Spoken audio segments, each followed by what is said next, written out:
Today was Sunday, so Ace was at home. Technically he was working from home because since morning, I didn't see him. I learned from one of the servants that he was in his study. After I finished gossiping to Emma, I decided to bother Ace for a while. That guy needed a big break from work today because even I got tired of seeing him working so much. How could he love working? Turns out that Emma was a new teenager at that time when she had created a fake account. She wasn't comfortable using her real name. At that time, she saw Ace and me laughing for some reason and clicked a picture because she found us adorable together. And then the first picture she uploaded on that account was that photo with the caption #Avace. Emma didn't realize her account was public, and that picture went trending due to Ace winning the Business of the Year award. Soon she gained plenty of followers and didn't post anything anymore on that account. Rather, she deleted the account and created a new one with her name this time. I knocked on the door of the study and opened the door slightly. I peeked at Ace, who was sitting on the chair, with his laptop on the table. His study was filled with thick books, which were fully non-fiction books. It was about business and whatnot. There was a shelf filled with files. Everything was so organized.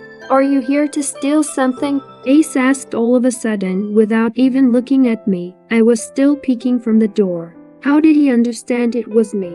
"Yes," I replied boldly and got inside the study. He shook his head with a sigh. "No wonder why you were peeping like a thief." I sat on the couch in the corner behind the coffee table. I took a magazine from the table and started going through them. It was filled with a new clothes collection by the Valentino fashion. "What did you want to steal?" he questioned out of curiosity. This time, he looked at me, awaiting my response. "I am here to steal your time. Are you busy?" If he was busy, then I wouldn't bother him much. But if he wasn't busy, I would give him company. A genuine smile evolved on his lips as he said, "Did I ever tell you I was busy every time you called or texted me?" I furrowed my eyebrows. "No, I have always seen your texts on time and received your calls, even if it was in a meeting." "What does that mean? That you pretend to be busy but in reality, you have plenty of free time?" I deadpanned. I knew what he was trying to imply, but if I said what he wanted to hear, there would have been an awkward tension between us once again. So it was better to not exactly say what he wanted to hear. I knew he meant that he was never busy for me. Sometimes it was better to play dumb. "Sometimes I wonder how you did well in Yale. How did they take you if you were this much dumbed?" Ace's voice brought me out of trance. I narrowed my eyes in his direction. "I think you exactly remember how hard I studied during that time, so I don't have to reply to your question." He chuckled and got up from his seat. I saw him making his way towards the shelf to pull out a file. I flipped through the magazine and saw the new collection. I remember my closet was filled with these dresses of almost all colors. "So you basically put all the extra dresses of your company in my closet?" I inquired. He stopped reading the file while standing near the shelf and glanced at me. "There were other brands too. Don't you dare try calling me a miser." I burst into laughter hearing him. He was right indeed. There were plenty of brands clothing. "When will you launch the new collection? You seem extra busy these days," I uttered and got up from my seat. "It's going to be launched next month," he replied. I went to Ace's table and saw there was an entire file called Valentine's. I opened the file and it was filled with different designs of dresses. Surprisingly, I had these designs of dresses in my closet too. "When will you launch this collection?" I asked him, holding the file in my hand. "That's gonna be the special and surprise collection which we will launch on Valentine's Day." He walked towards me with a proud smile. Valentine's Day was a few months away. He didn't even launch these dresses. Then how do I have them? How do I have these styles of dresses then?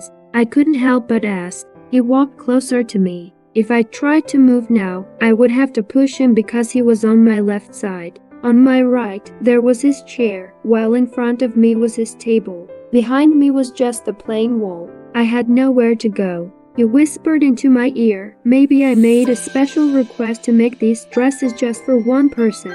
There are perks of being the boss, you know." He didn't just do that. He made the dresses of this exclusive collection just for me. Those weren't even launched. Earlier, every time he would launch a new collection, he would keep one set of dresses for me. But this time, he gave me the one he didn't even launch. My breath hitched at the closeness. Quickly, I sat on Ace's chair to keep a distance from him. I couldn't just push him all of a sudden, so it was better to sit. I flipped the page and saw a design. Ace, don't you think this dress would have been the best if this design was horizontal instead of vertical? He took a closer look at the design I showed him. This time, I was sitting on his chair and his face was literally over my shoulder. Can you show me a demo? He asked me. I took a pencil and a white paper from the table. I started to draw the exact same dress but changed the design. All this time, Ace was closer to me, so it was quite distracting, though I tried not to pay much attention. After the design was completed, I showed it to him. He went to sit on the couch and took a closer look at the design. Author, this is awesome. How did you? I don't know. I just thought this would be better, I replied honestly. Thank you for this. I'll talk to my employees to make a change and send the dress to you soon, he said to me and decided to make a phone call. I got up from my seat and walked out of the study. I didn't want to stay there anymore because his closeness still bothered me. I'd always feel something different when I am near him. When will I stop feeling like this? I was walking through the stairs, and that was when my eyes fell on the entrance. A blonde woman entered the mansion. Her amber eyes were scanning the house until her eyes fell on me. She smiled at me brightly. I smiled back at her. Liliana was back.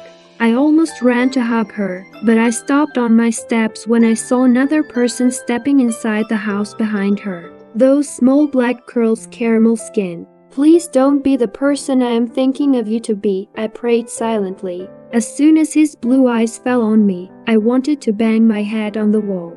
Simon Rainstorm was here with Liliana.